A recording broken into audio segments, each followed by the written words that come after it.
Hello, thank you for joining me for AP Proctor Training.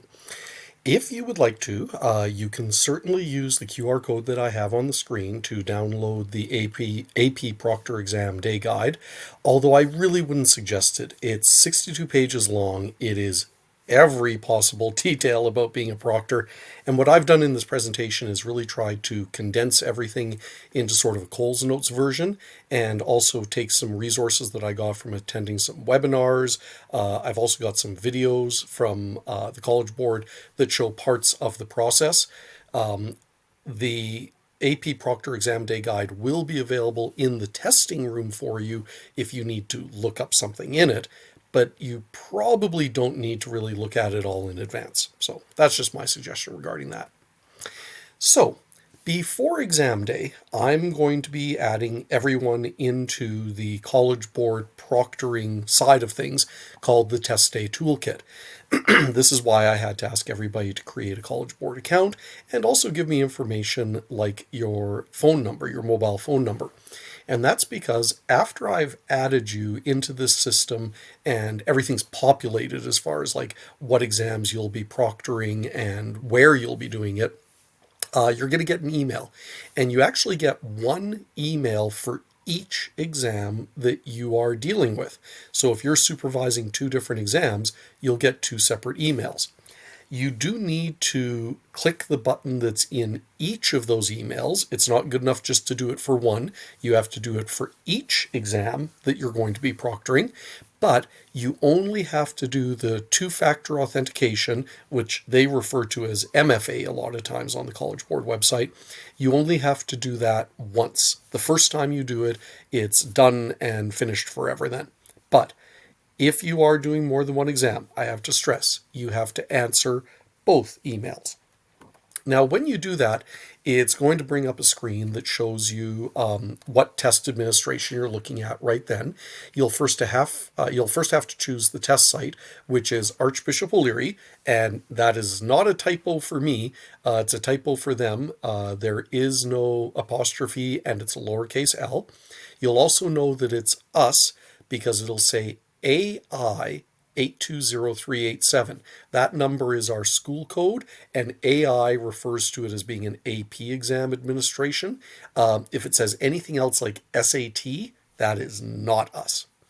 Your role is probably just going to say something very generic, at least at the start, like test day staff. There's probably not even going to be a drop down there for you. And then under test administration, if you had just clicked on the link that you got to supervise the bio exam, you have to, on that drop down, choose bio exam. Make sure you do that. And some of the exams might be listed twice because some of them are regular testing and some of them are late testing. So if that's the case for you, that you're maybe doing one that has two different dates, make sure you're choosing the one that I've told you I've scheduled you for. So please make sure. It's also going to be somewhere around this point when you're clicking next on this that it asks for that two-factor authentication. Now, from what we've been told, the mobile phone version is much more reliable and fast, and getting it sent to you by email is slower and not as reliable. So that's why we're really going to try to use the mobile phone version to get you authenticated. Now, as soon as you've done that, you're going to show up on my side as unconfirmed. And that means that you might have already done all the sign-in and everything, but I need you to go in, and if you're just doing this all at once, it's not going to be a problem anyways. You need to accept the conditions that they're giving you. And I know all of this is very different than anything we've ever done in the past, where I just scheduled you and you just walked into the room. So one of the questions I keep being asked is, why is it different now? What's going on with all of this? And I simply answer, you go ask Aunt Becky. She was the person that was caught up with her husband, as well as some other individuals that was the big College Board scam just a few years ago. And it was because they were paying off administrators and proctors and everything for AP exams and SATs and everything in between that the College Board had to do with to get their kids higher standing.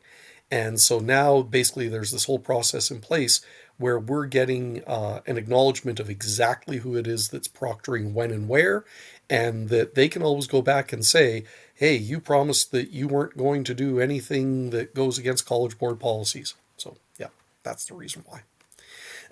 Once you've done that, it's going to show that you're all set, but it's going to say that you still don't have the test day toolkit access. And that's because I have to wait for you to do all of that before I give you that access. Probably I'm only going to do that a couple of days before you're doing an exam supervision.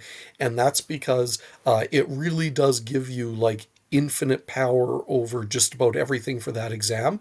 And so honestly, this is what the College Board suggests. We only give access very close to the exam so that you don't even have a possibility of a chance of going in and monkeying around with something that you shouldn't really be changing.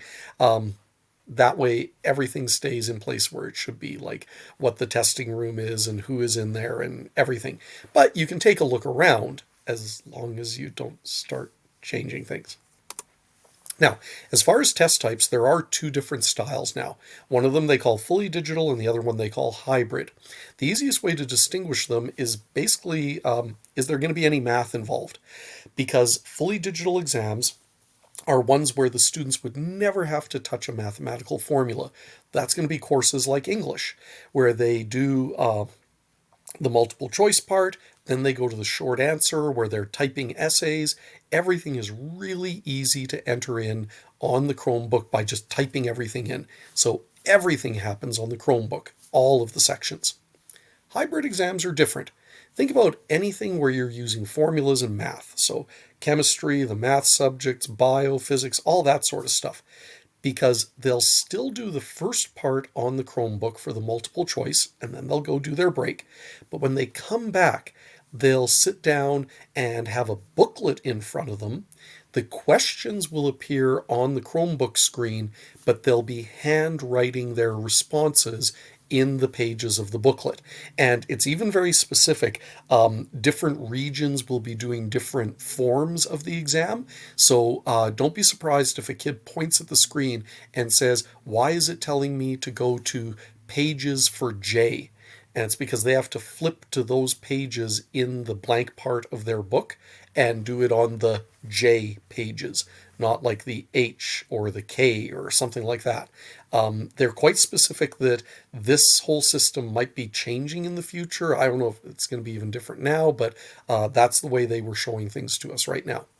Most important part in all of this, though, is once those kids have opened up their Chromebooks and put in the codes and everything, they must never close the cover of their Chromebook or exit Chromebook or the Blue Book app during their exam, including during their break. That is one of the few things that really screws up this whole system because of the way Chromebook handles logins. So please make sure that they're never flipping those lids closed. During breaks, nothing shows up on the screen, and even if they have to go for a bathroom break, I'll be explaining to you what they do there so that nothing is showing up on their screen that could be seen by another student accidentally. Now, for when the kids do sit down, just so you know what they're going to see on their Chromebooks, as soon as you open up the Chromebook and it boots up, on the regular screen where we would start getting ready to sign in using ECSD credentials, instead look at the bottom left where you'll see a little tab that says Apps. When you click on that, you should see Blue Book. If you don't, there's something wrong with that Chromebook and the kid's going to have to swap out to a different one. But when they click on Blue Book, a screen will pop up like this. Now, I wish I could tell you that we had sign-in tickets for the kids. Apparently, that's only for SATs. That is nothing to do with AP exams. So that means they're going to have to use the option that says sign in with a College Board student account. And that's where they'll click. They must know from memory their login credentials. Otherwise, they are not allowed to go out of the room and double check and come running back in. That is not something that the College Board allows. It's expressly forbidden. Now, this video gives us a really good look at how the proctor approaches a digital exam. It is specific for fully digital exams, but there is a lot of stuff in here that they do talk about that applies to both parts of the exams. So I'm going to suggest that you pause my presentation and you scan the QR code to get to this YouTube video. The first like 48 seconds is very introduction. You can just skip that, and then it'll take you about 8 or 9 minutes to watch the whole thing. One thing I do want to point out that's a little bit vague in the video is we are allowed to give each student one sheet of scrap paper at the start of any fully digital exam. This is very different than anything that was ever done before, according to the College Board. The kids have to write their full name and the exam name at the top of that sheet. At the end of the test, all of the scrap paper has to be collected because I keep it for 30 days, okay, in case there was anything that the College Board needs to question. If a student asks for more scrap paper during the exam, you can give them one extra sheet at a time and remind them that they have to put their full name and the exam name at the top of that sheet as well. Now, this second video is longer, and you really should be able to skip the first 15 minutes because they're just talking a lot about a whole bunch of other stuff involving the digital exam experience and everything. But this one is specific to hybrid exams. Starting at about 15 minutes and 48 seconds, you would watch through to the end. That's about 26 minutes. That's actually going to give you some tips, though, that again, they apply actually to both types of exams, and it's just kind of walking through in a bit more detail than what the previous video did for some of the things that you deal with as you're going through any sort of digital exam. So again, I'd suggest you pause me here, scan that QR code, and watch that roughly 11 last minutes of this video. Oh, and also for fully hybrid exams, each kid gets 5 sheets of scrap paper at the beginning. And again, they have to put their full name and exam name at the top of each. And again, all of those sheets are collected, and extra sheets can be given one at a time if the students ask for them. Now, these 2 videos I suggest as being kind of extra. If you're interested to see what the students will be seeing on their end of the experience, these are 2 really good videos. They are geared, though, towards students, just so you know. The top one is labeled as being fully digital exams, again, even though it talks about a lot of features that are common to both. And the bottom one explains that it's for hybrid digital exams. If you want to watch those to see the student experience, that'd be great. The only big things I'd point out for that is that when they're looking at the top bar of their screen, they will have in the right-hand side a drop-down menu they can use if they have to go on an unscheduled break. And also students with accommodations have a pause button at the top. But that's quite specific to them, and I'll refer to that a little bit later on as well. So, if a student does need an unscheduled break, again, we have to make sure that they do not close their Chromebook. They'll go up to that top right menu, they'll click on unscheduled break, and basically it puts up sort of like a dead screen on the Chromebook where the only thing that can be seen is a button for resuming. They'll go to the bathroom, they'll come back, they'll hit resume, and they'll start going again. Students are not pausing time on their exams when they do this. The clock is still running in the background. So an unscheduled exam means that they are truly losing out time. For the students that do have accommodations, they would click that pause button instead, and that actually does stop the clock for them for a reasonable amount of time, because it has to still kind of exist within the accommodations time that they've been given. But it does let the clock basically stop for that time. Now, if a Chromebook fails, completely fails, like locks up during testing, tell the kid there's no reason to be freaking out. As long as Wi-Fi is still working in the school, everything is constantly being backed up, just like a Google Doc for them, so they haven't lost any work. I would still get the kid to try to see if, if did they do something that logged them out of the Chromebook and out of Blue Book.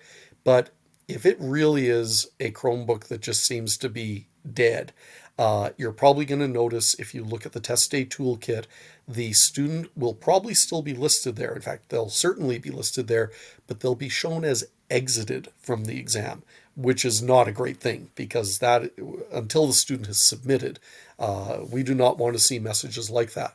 So grab them a different Chromebook, get them to sign into Blue Book just like they did at the beginning of the exam.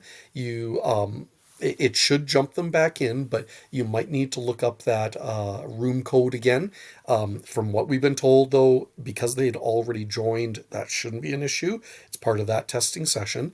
Let them log in, and it should take them right back to wherever they left off. And back in Test Day Toolkit, they should be showing up as being in progress. Now, if something really seems to be fishy, especially if it's at the end of the test and they're having submit problems, there is a way to deal with that as well. The other thing that's worth kind of remembering is that between section 1 and section 2 of the exam, which is basically the multiple choice part and the written part for most exams, there is a 10-minute break. The part that's a little bit wonky now is because all of the kids entered those start codes at slightly different times, their breaks are starting at slightly different times. And the College Board has been very clear on this. They did this on purpose because that means that it actually naturally staggers the way that the Blue Book system is talking to their servers for saving data and stuff. It's actually kind of better this way, instead of everything hitting at exactly the same time. So, when a kid sees that their break has started, they're actually permitted to get up, quietly walk out of the room, and go and start their break. Because remember, there's going to be some snacks and water out there for them. Remind them, if you're out there doing the supervision and stuff at the door, especially when they're getting ready to come back in, because the test room has to be supervised the entire time. As they're coming back in, just remember they cannot bring any snacks back in with them. They definitely cannot bring those water bottles back in with them. Everything has to stay outside. But some kids are going to be going out a minute or two ahead of other people, and it's going to kind of stagger things a little bit. That's also why you want to tell the students that as they're coming back in, please be quiet because some other people have already come back in, and they've already hit the resume button to start section 2. The other part about this 10-minute break is the College Board understands that even when we had regular testing forever until now, the 10 minutes wasn't exactly 10 minutes because the kids would have instructions read to them, they'd head out, we get them back in as quick as we could, but it might have been 12 minutes sort of thing. So the 10-minute break is kind of a soft timer. And that means as long as the kids aren't doing something ridiculous, like trying to come back 37 minutes later, the screen's just going to be happily sitting there waiting for them to click resume and start up the second part of the test.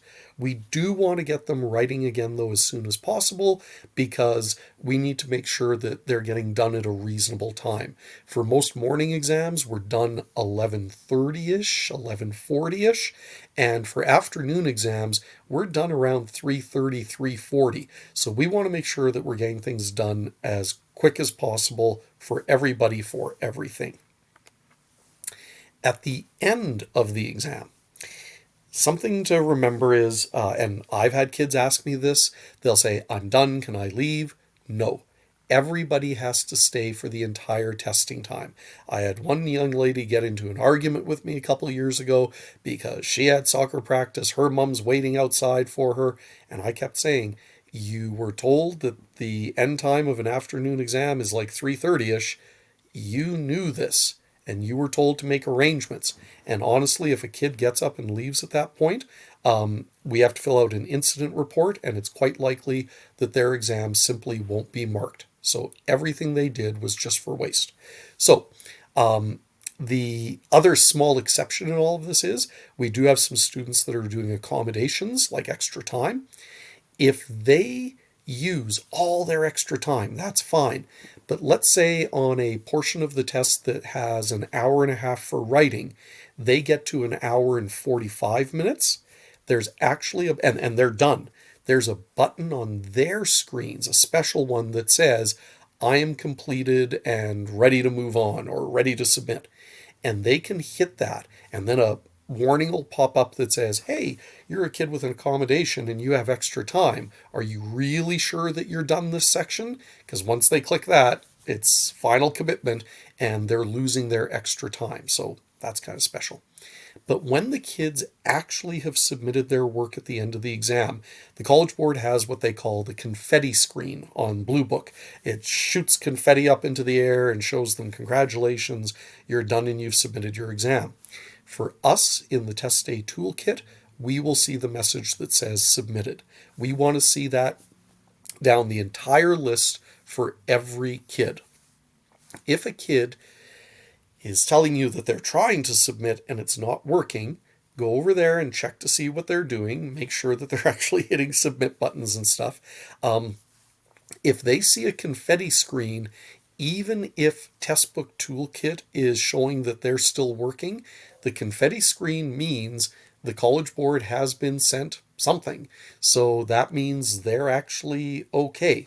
But once you can confirm that everybody has submitted their work, that's when you can read the dismissal instructions.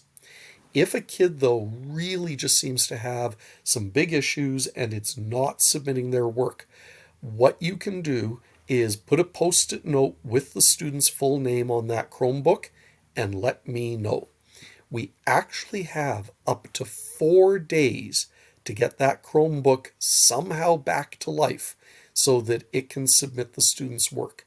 And that's when it's going to be me, IT people, me calling the College Board, trying to figure out what we need to do to recover that kid's final work to get it finally submitted. That's it. That covers everything. If you do have any questions, please send me anything and I will try to get back to you or talk to you in person about exactly what you need to know. Thank you.